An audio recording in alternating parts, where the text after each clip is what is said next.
दोस्तों नमस्कार, आदाब, सत श्री अकाल, स्वागत, अभिनंदन एक बार फिर से आपका अभिनव कैरियर एकेडमी के ऑनलाइन प्लेटफॉर्म पे। हमारी जो क्लास चल रही थी वो चल रही थी भारत की राज्य व्यवस्था, और उसके अंतर्गत हमने राष्ट्रपति और उपराष्ट्रपति इन सब का अध्ययन कर लिया था। अब जो हमारी कार्यपालिका के अंदर जो कार्यपालिका प्रमुख के रूप में महत्वपूर्ण भूमिका निभाता है, वास्तविक कार्यपालिका प्रधान के रूप में प्रधानमंत्री और उसका जो मंत्री परिषद है उसका अध्ययन करने वाले हैं। आज की क्लास है वो जो वास्तविक कार्यपालिका प्रधान है उसके और उसके मंत्री परिषद को लेकर रहने वाली है। संघ के मुखिया के रूप में वैसे तो कार्यपालिका की प्रमुख को माना जाता है राष्ट्रपति को, लेकिन जो अगर वास्तविक कार्यपालिका प्रधान की बात करें तो वो होता है प्रधानमंत्री। और ये हमारा आज का टॉपिक रहने वाला है। भारतीय संविधान के आर्टिकल में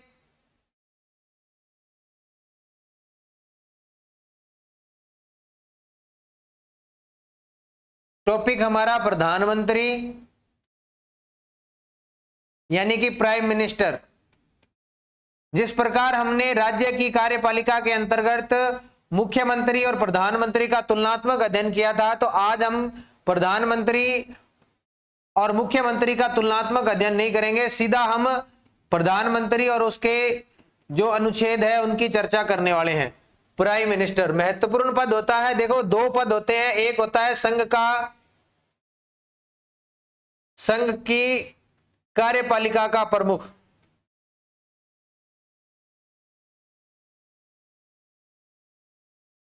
ये दो प्रकार के हैं। एक होता है वास्तविक कार्यपालिका प्रधान और एक होता है औपचारिक कार्यपालिका प्रधान।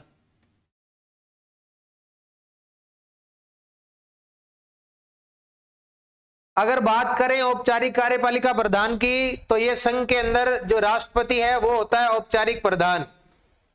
संघ के सभी कार्य राष्ट्रपति के नाम से किए जाते हैं, लेकिन जो उसकी वास्तविक शक्तियां हैं उनका प्रयोग कौन करता है? प्रधानमंत्री करता है और उसकी मंत्री परिषद करती है।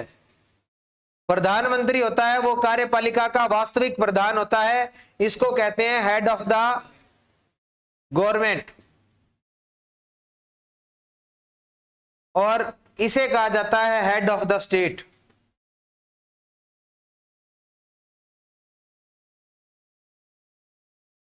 दो स्थिति हो गई, एक हेड ऑफ द स्टेट राष्ट्राध्यक्ष के रूप में और एक हो गया सरकार के मुखिया के रूप में, वो होता है प्रधानमंत्री, और कार्यपालिका का वास्तविक प्रधान प्रधानमंत्री। तो अब हम चर्चा जो करने वाले हैं वो इसी वास्तविक कार्यपालिका प्रधान की करने वाले हैं। टॉपिक हमारा रहने वाला है प्रधानमंत्री।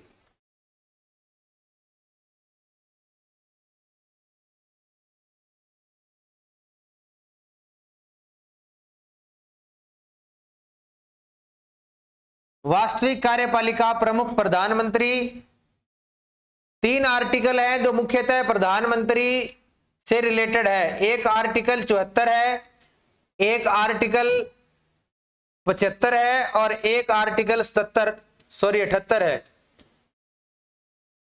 70 में संघ की कार्यपालिका के नियम संबंधी बंटवारों का उसका जिक्र किया गया है, वो राष्ट्रपति करता है। इसमें आर्टिकल 1 और 2 आर्टिकल दिए गए हैं। इसके अंतर्गत 1 से लेके और 6 आर्टिकल दिए गए हैं, और यहां 3 बातें लिखी गई है जो संवैधानिक कर्तव्यों के बारे में। यहां तो लिखा गया है मंत्री परिषद के बारे में, मंत्री परिषद का, और यहां प्रधानमंत्री व मंत्री परिषद दोनों का जिक्र किया गया है। प्रधानमंत्री व मंत्री परिषद। और आर्टिकल 78 में लिखा गया है कि जो प्रधानमंत्री के संवैधानिक कर्तव्य हैं उनका जिक्र किया गया है। प्रधानमंत्री के संवैधानिक कर्तव्य, 3 कर्तव्य बताए गए हैं प्रधानमंत्री के। जिस प्रकार मुख्यमंत्री के 3 कर्तव्य हैं उसी प्रकार सेम प्रधानमंत्री के कर्तव्य हैं। सबसे पहले जिक्र करते हैं आर्टिकल 74 क्या कहता है। आर्टिकल 74 में लिखा गया है, 74 के 1 में लिखा गया है कि यहां लिख लो आप लोग, राष्ट्रपति राष्ट्रपति को सहायता व परामर्श हेतु एक मंत्री परिषद होगी। क्या होगी? एक मंत्री परिषद होगी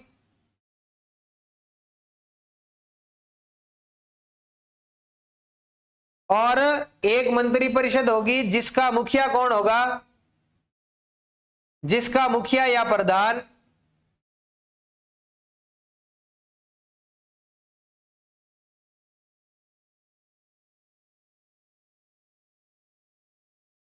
कौन होगा? प्रधानमंत्री होगा। यानी कि जो सलाह दी जाएगी संघ की सरकार को प्रधानमंत्री के द्वारा और उसकी जो मंत्री परिषद होगी उसके द्वारा प्रधानमंत्री होगा। मूल संविधान में यह बात लिखी गई थी, लेकिन कहीं भी यह नहीं लिखा गया था कि जो सलाह दी जाएगी वो किस प्रकार की होगी, उसको सलाह माननी है या नहीं माननी। तो इसके लिए उसके बाद में 42वां संविधान संशोधन किया गया। 42वें संविधान संशोधन के द्वारा 1976 में जो तत्कालीन सरकार इंदिरा गांधी की सरकार थी, उनके द्वारा 42वां संविधान संशोधन किया गया 1976 में।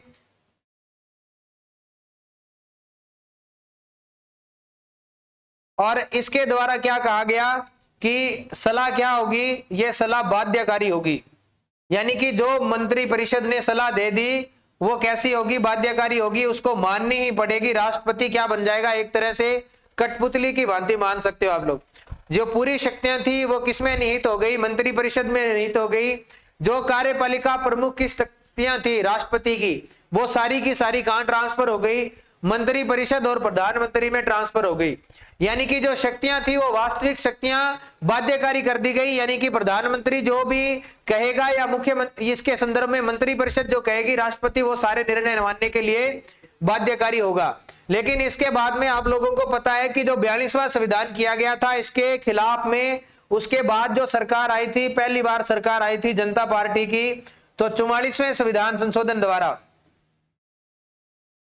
44वें संविधान संशोधन द्वारा क्या कर दिया गया?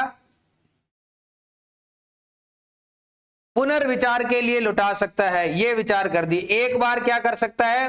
पुनर्विचार हेतु लौटा सकता है। पुनर्विचार हेतु एक बार लिख लो यहां पे, एक बार पुनर्विचार हेतु लौटा सकता है। अगर वापिस उसने वही सलाह दोबारा दे दी तो इस बार वो सलाह मानने के लिए बाध्यकारी होगा। एक बार लौटा सकता है, एक बार पुनर्विचार हेतु लौटा सकता है वो।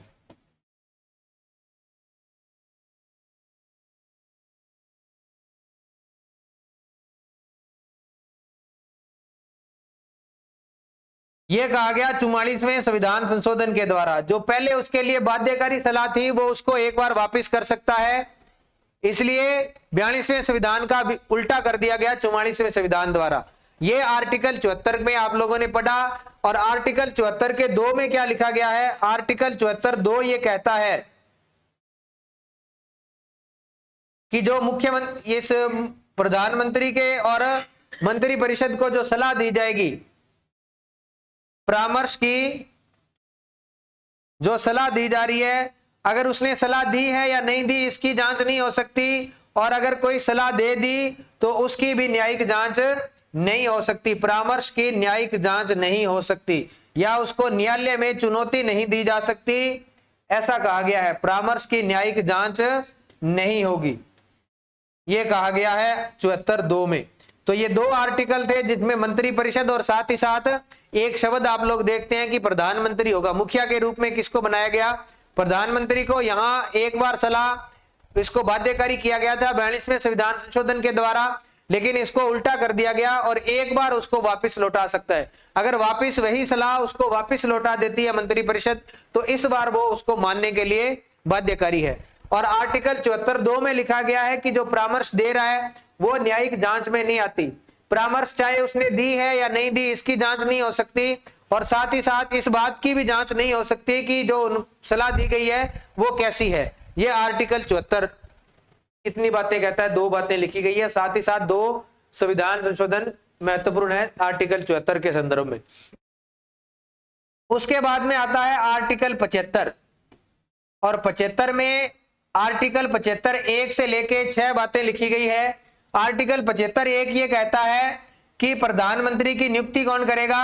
राष्ट्रपति द्वारा क्या की जाएगी? प्रधानमंत्री की नियुक्ति की जाएगी राष्ट्रपति द्वारा। प्रधानमंत्री की नियुक्ति की जाएगी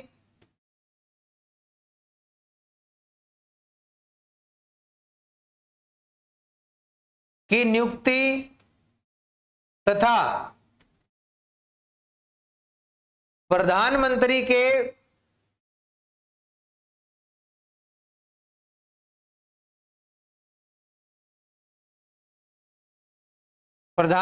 की अनुशंसा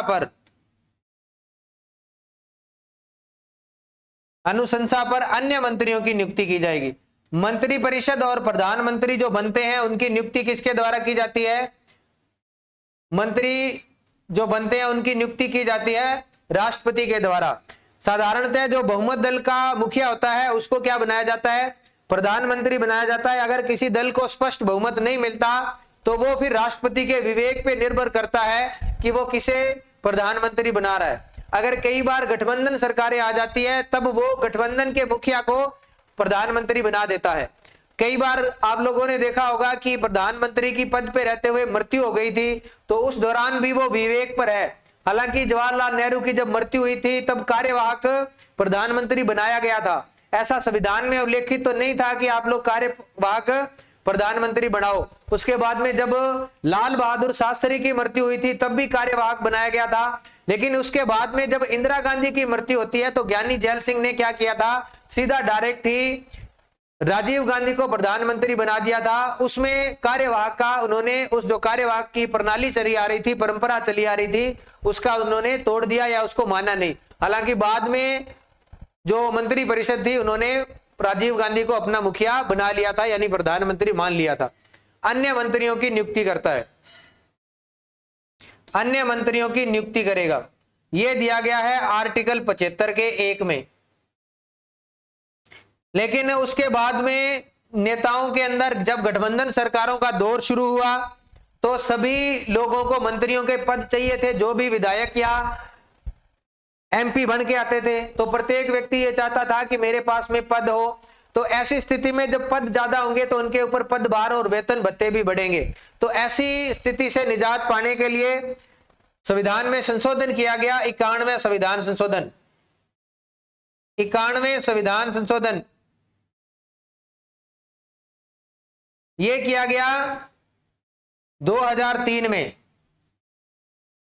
और उसके द्वारा यह प्रावधान किया गया कि जो सदस्य संख्या है, कितनी सदस्य संख्या है? कुल सदस्य संख्या की, कुल सदस्य संख्या के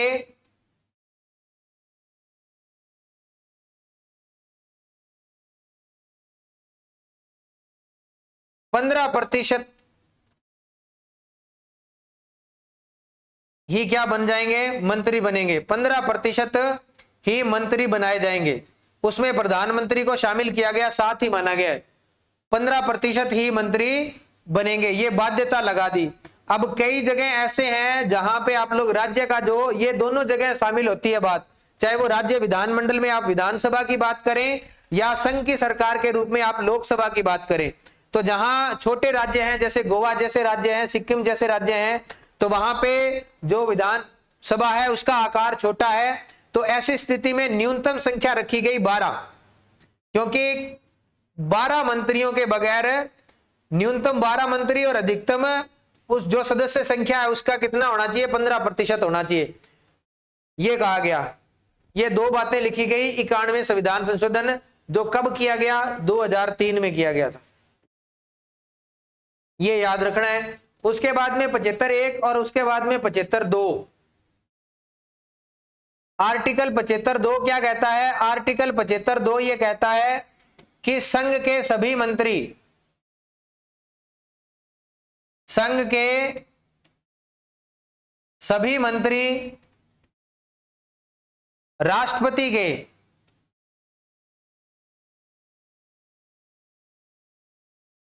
राष्ट्रपति के प्रसाद पर्यंत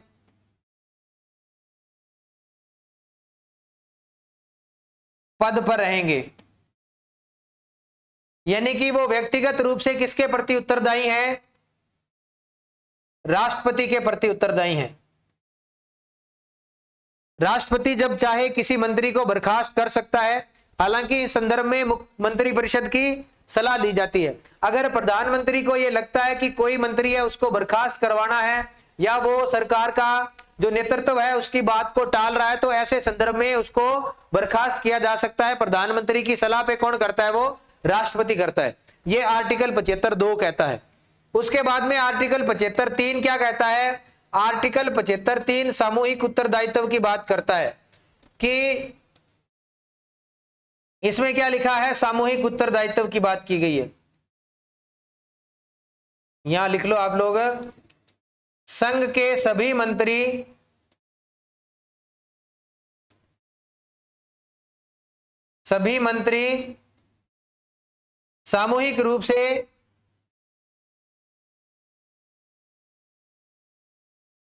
सामूहिक रूप से लोकसभा के प्रति उत्तरदायी होते हैं।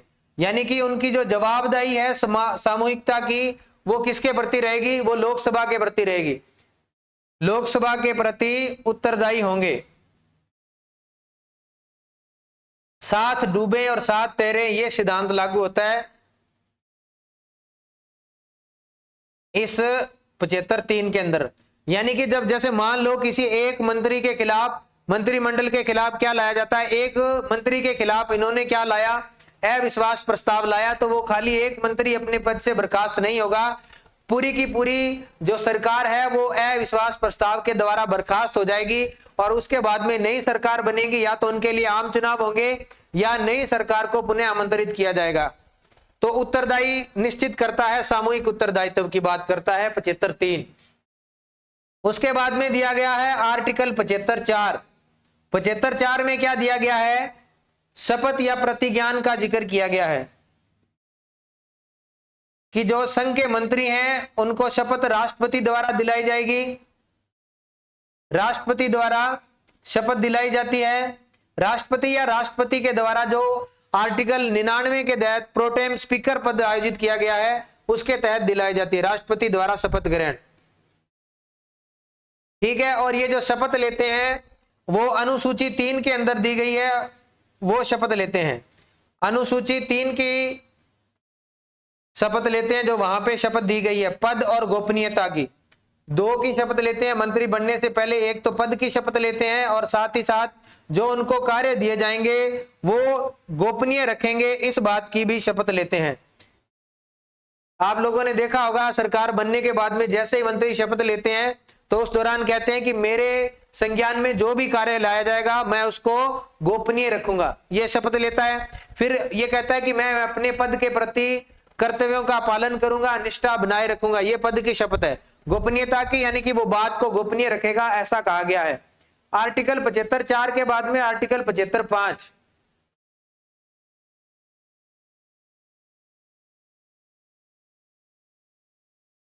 आर्टिकल 75(5) ये कहता है किसी भी व्यक्ति को क्या बनाया जा सकता है? किसी भी व्यक्ति को मंत्री बनाया जा सकता है,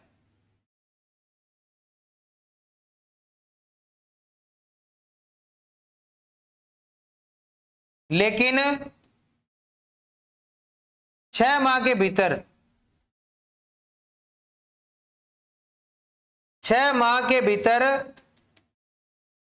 उसे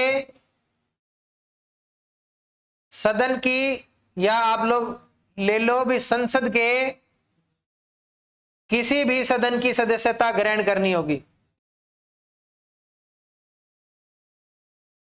किसी एक सदन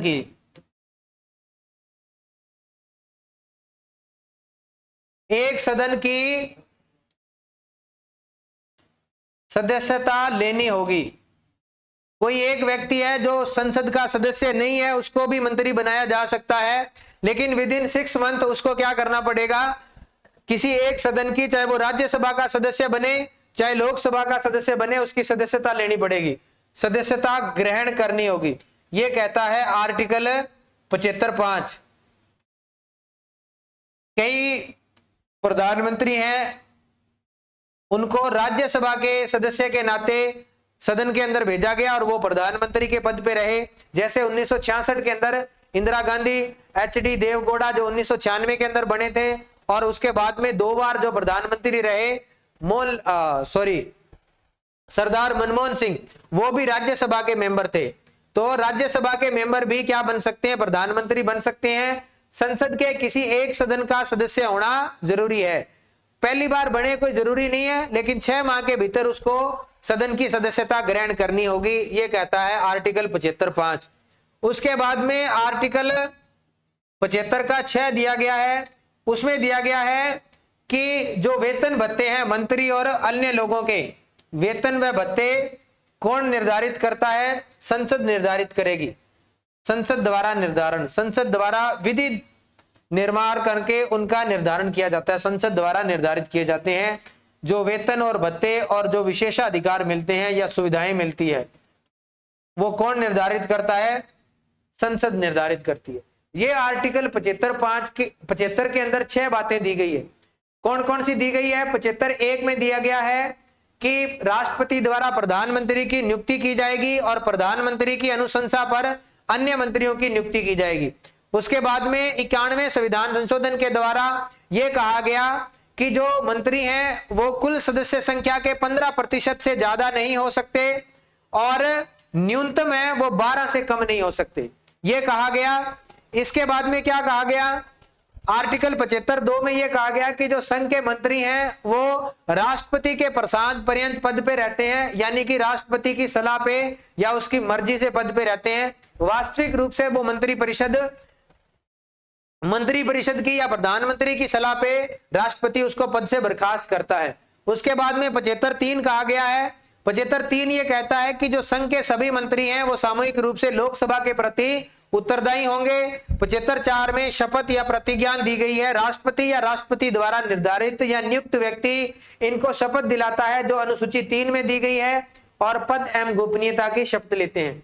75(5) में दिया गया है किसी भी व्यक्ति को मंत्री बनाया जा सकता है, लेकिन 6 माह के भीतर उसे सदन के या संसद के किसी एक सदन की सदस्यता लेनी होगी। और 75(6) ये कहता है कि जो वेतन और भत्ते मिलेंगे मंत्रियों को उसका निर्धारण संसद करेगी। ये आर्टिकल 75। उसके बाद में दिया गया है आर्टिकल 76। उसमें तो दिया गया है महान्यायवादी। और 77 में क्या लिखा गया है? 77 में लिखा गया है कि संघ सरकार के सभी कार्य, संघ सरकार के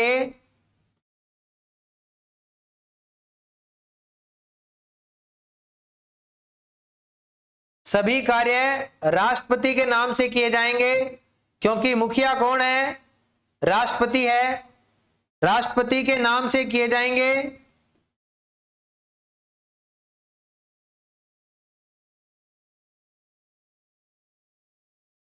और साथ ही साथ राष्ट्रपति क्या करेगा? राष्ट्रपति द्वारा कार्य आवंटन के नियम बनाए जाएंगे। क्या किए जाएंगे? कार्य आवंटित करने के बाद में जो नियम निर्धारण करने का काम करेगा वो राष्ट्रपति करेगा। राष्ट्रपति द्वारा कार्य आवंटन नियम बनाए जाएंगे। ठीक है, ये दिया गया है आर्टिकल 77 में। उसके बाद में आर्टिकल 78। आर्टिकल 78 में क्या दिया गया है? आर्टिकल 78 में दिया गया है प्रधानमंत्री के संवैधानिक कर्तव्य। बात करते हैं आर्टिकल 78 की। तो आर्टिकल 78 क्या कहता है? आर्टिकल 78 में 3 बातें लिखी गई है। आर्टिकल 78 में क्या दिया गया है? प्रधानमंत्री के कर्तव्य। क्या लिखा गया है? प्रधानमंत्री के संवैधानिक कर्तव्य, यानी कि जो संवैधानिक पद पे रहते हुए वो कौन कौन से कर्तव्यों का निर्वहन करेगा, ये बातें कहां दी गई है? ये बात दी गई है आर्टिकल 78 के अंतर्गत। 3 बातें दी गई है। पहली क्या लिखा गया है कि संघ सरकार संघ सरकार के सभी कौन से विषयों के? एक तो प्रशासन संबंधी,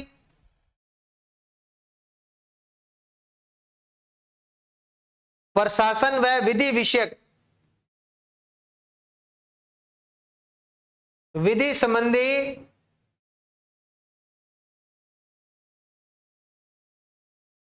निर्णयों की सूचना किसको देगा? निर्णयों की सूचना राष्ट्रपति को देगा। कौन? प्रधानमंत्री। सूचना राष्ट्रपति को देगा। प्रधानमंत्री के कर्तव्य है तो वो मुखिया होने के नाते ये काम करेगा, राष्ट्रपति को देगा।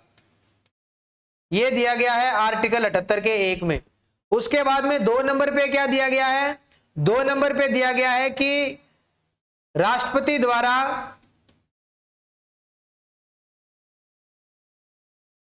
मांगे जाने पर, अगर किसी विषय के संबंध में उसने सूचना मांग ली, मांगे जाने पर प्रशासन व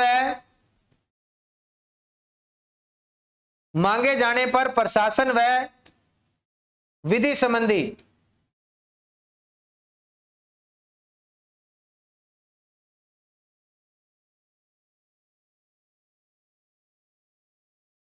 संबंधी सूचना उपलब्ध करवाएगा।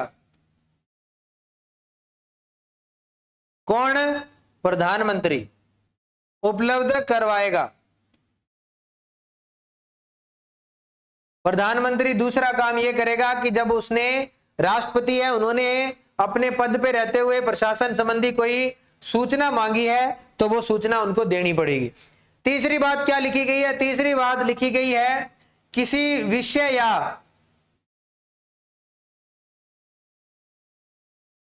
विषय या मामले पर मंत्री ने विनिश्चय कर लिया है, यानी उसने संज्ञान ले लिया है, विनिश्चय कर लिया, लेकिन वो विषय कहां नहीं आया? कर लिया, लेकिन वह विषय मंत्री परिषद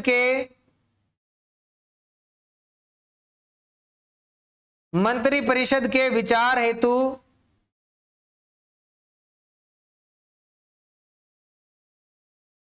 नहीं आया या नहीं गया, तो ऐसे विषय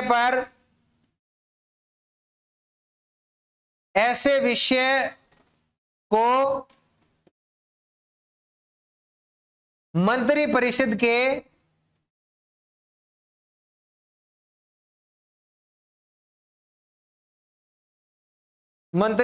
के विचारार्थ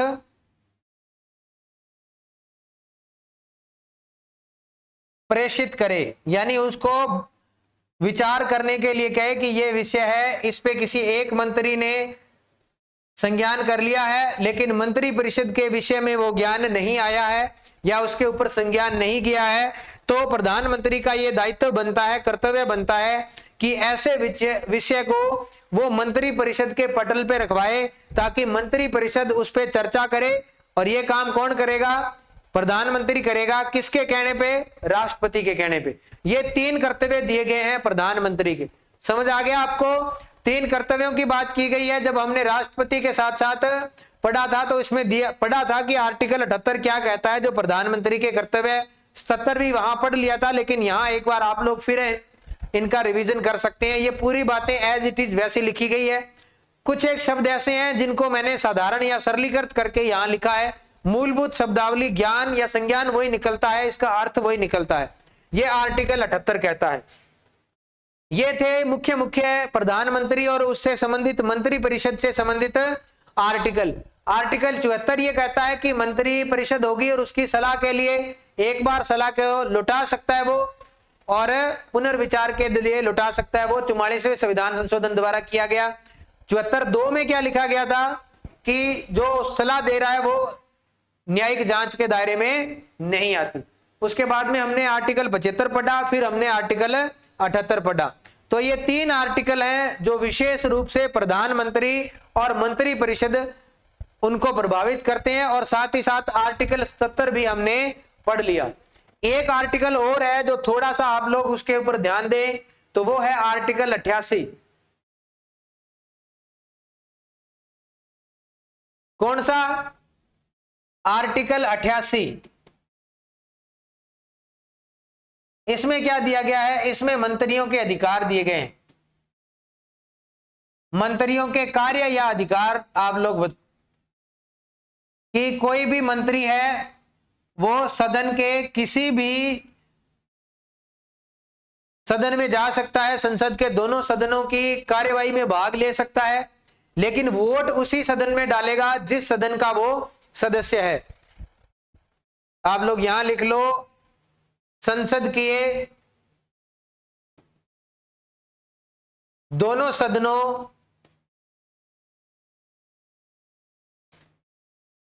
सदनों की कार्यवाही में भाग लेने का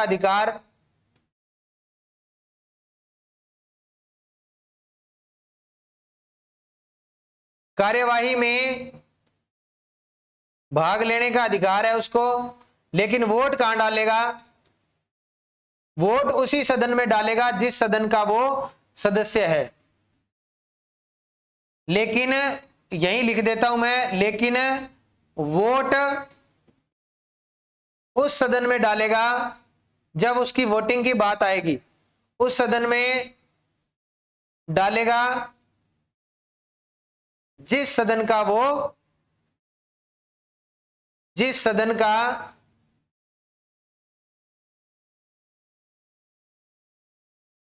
सदस्य होगा।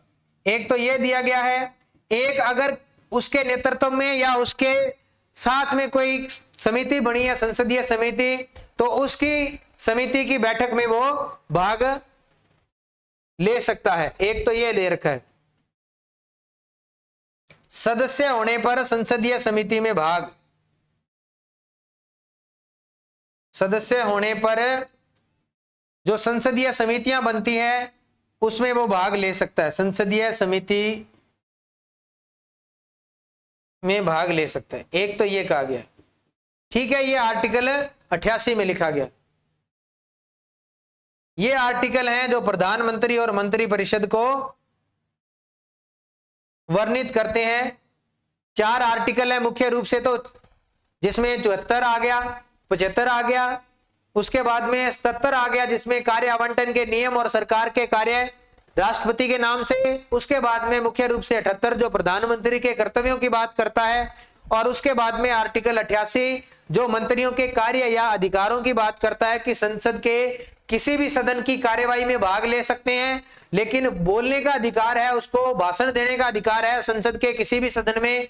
लेकिन क्या है, जो सदस्य के अंदर जो वोटिंग होगी तो वो उसी सदन में वोट डाल सकता है जिस सदन का वो सदस्य है।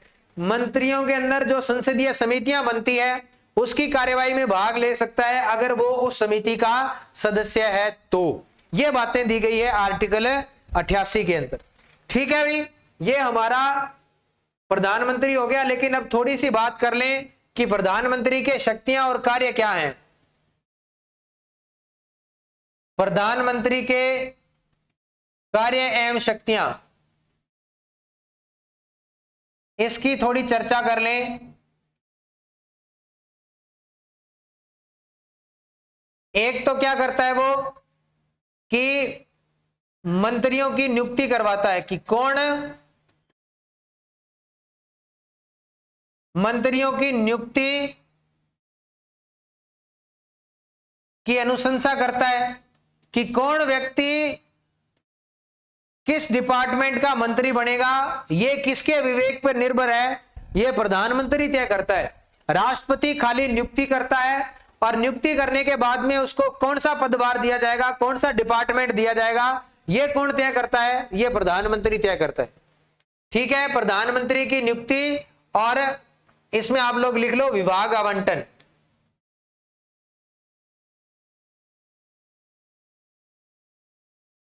तीन तरह के मंत्री होते हैं। मंत्री परिषद की अगर बात की जाए मंत्रिपरिषद की संरचना।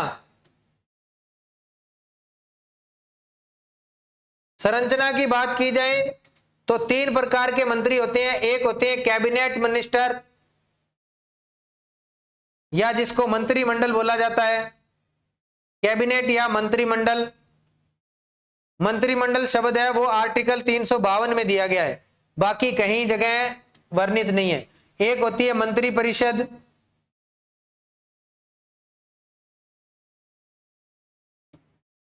और एक होते हैं उप मंत्री। ये आप लोग मान लो भी, ये होते हैं उप मंत्री। जो मंत्रिमंडल होती है इसमें स्वतंत्र प्रभार दिया जाता है, स्वतंत्र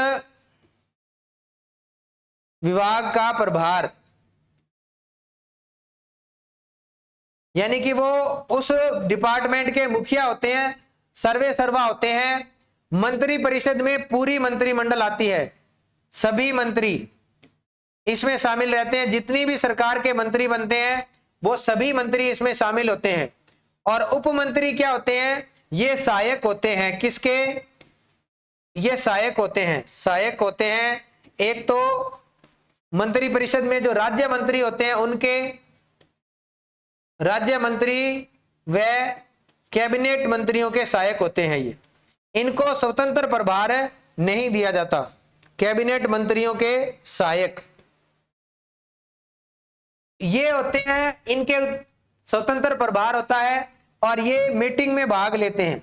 इनके द्वारा साधारणतः जब भी मीटिंग होती है सप्ताह के अंदर या महीने में 1-2 बार, तो मीटिंग का आयोजन होता है वो कैबिनेट मिनिस्टर के द्वारा ही किया जाता है। ये जो मंत्रिमंडल है, प्रधानमंत्री इसी के साथ मुख्य रूप से चर्चा करता है। मीटिंग में भाग लेने का अधिकार होता है, मीटिंग में भाग लेते हैं। मीटिंग बुलाने का काम इन्हीं लोगों का है। ये मीटिंग में तभी बुलाए जा सकते हैं जब इसमें किसी स्वतंत्र प्रभार के मंत्री को, जो राज्य मंत्री है लेकिन मंत्रिमंडल का तो सदस्य नहीं है, उसको स्वतंत्र प्रभार दिया गया है। अगर मंत्रिमंडल की बैठक में उस विभाग से संबंधित कोई निर्णय लेना है तो जो स्वतंत्र प्रभार का मंत्री है उसको यहां मीटिंग में शामिल किया जाता है। लेकिन साधारणतः मीटिंग में वही मंत्री भाग लेते हैं जो कैबिनेट मंत्री होते हैं। ये दोनों के तरह के काम नहीं करते, ये इनके सहायक होने का काम करते हैं। एक संसदीय सचिव है जो राजीव गांधी के द्वारा शुरू किए गए थे पद, वो क्या होते हैं? वो इनके वैसा कोई पद नहीं है, वो मंत्रियों की सहायता के लिए और तरह का सहायता करने के लिए काम में आते हैं, उनको संसदीय सचिव बोला जाता है। ये होगी मंत्रियों की, मंत्री परिषद की संरचना। अब मंत्रियों की नियुक्ति करता है, इसके साथ साथ और काम क्या करता है? एक है यानी कि जो हमने पढ़ा था कि मंत्रियों की नियुक्ति करता है और उनके बीच में विभाग आवंटन। विभाग आवंटन यानी कौन से मंत्री को कौन सा पदभार देना है वो कौन तय करता है? प्रधानमंत्री तय करता है। पद से हटाने का काम, पद से हटाना ये कौन डिसाइड करता है? किसी मंत्री को पद से हटाना है तो राष्ट्रपति को कहता है, वो राष्ट्रपति को परामर्श देता है। किसी मंत्री को जो संघ सरकार के मुखिया के रूप में या संघ सरकार के नेतृत्व के रूप में शीर्ष नेतृत्व की बात या प्रधानमंत्री या उसके मंत्रिमंडल की बात को नहीं मान रहा, बगावत कर रहा है, या उनको लगता है कि ये मंत्री है जो इस पदभार के लायक नहीं है, तो उसको परामर्श कर सकता है, हटाने के लिए कह सकता है, तो उसको राष्ट्रपति तुरंत वहां से हटा देता है। यह काम किसका है? प्रधानमंत्री का है।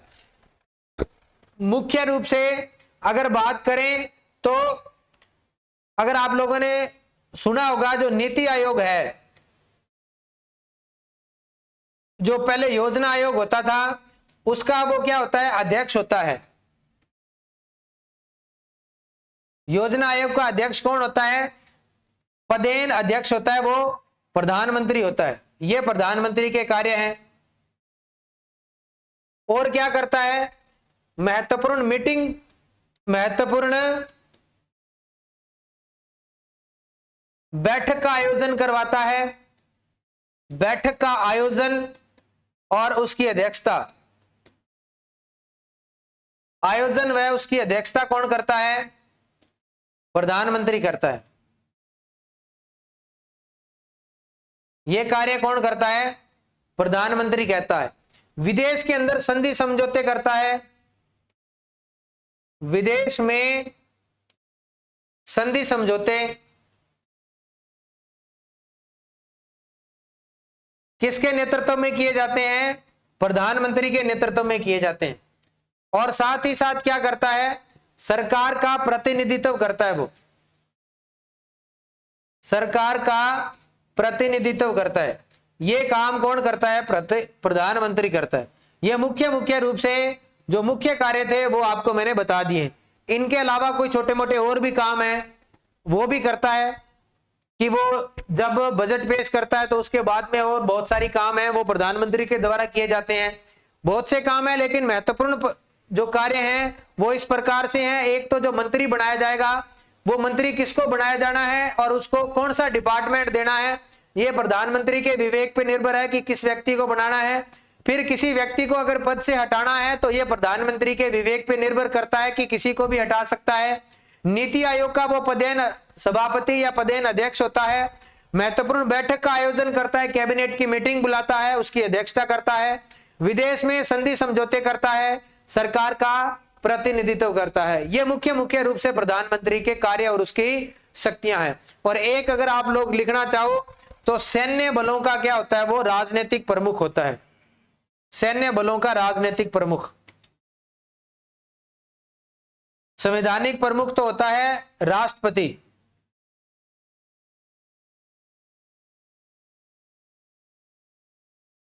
कौन है? प्रधानमंत्री होता है। और एक आप लोगों ने देखा होगा 352 आर्टिकल के तहत क्या दिया गया है?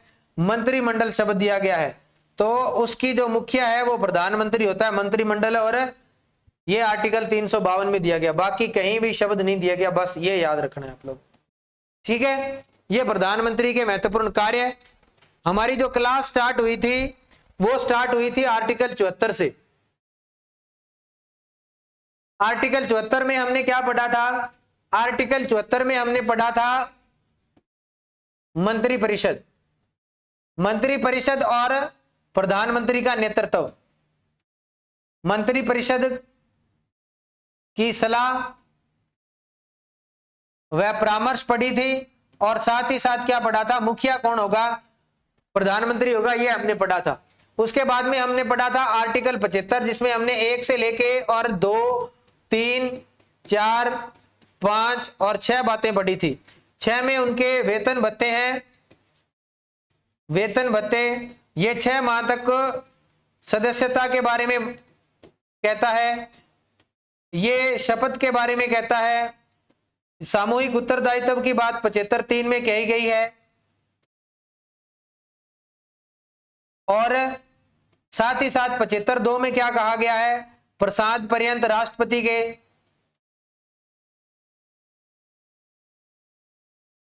ये कहा गया है। और 75(1) में कहा गया प्रधानमंत्री व मंत्रियों की नियुक्ति।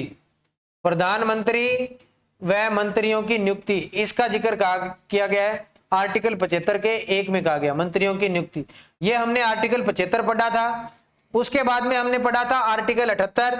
आर्टिकल 78 या उसके साथ में हमने 77 पढ़ा था। कार्य आवंटन के नियम, कार्य आवंटन के नियम पढ़े थे। और सभी कार्य राष्ट्रपति के नाम से।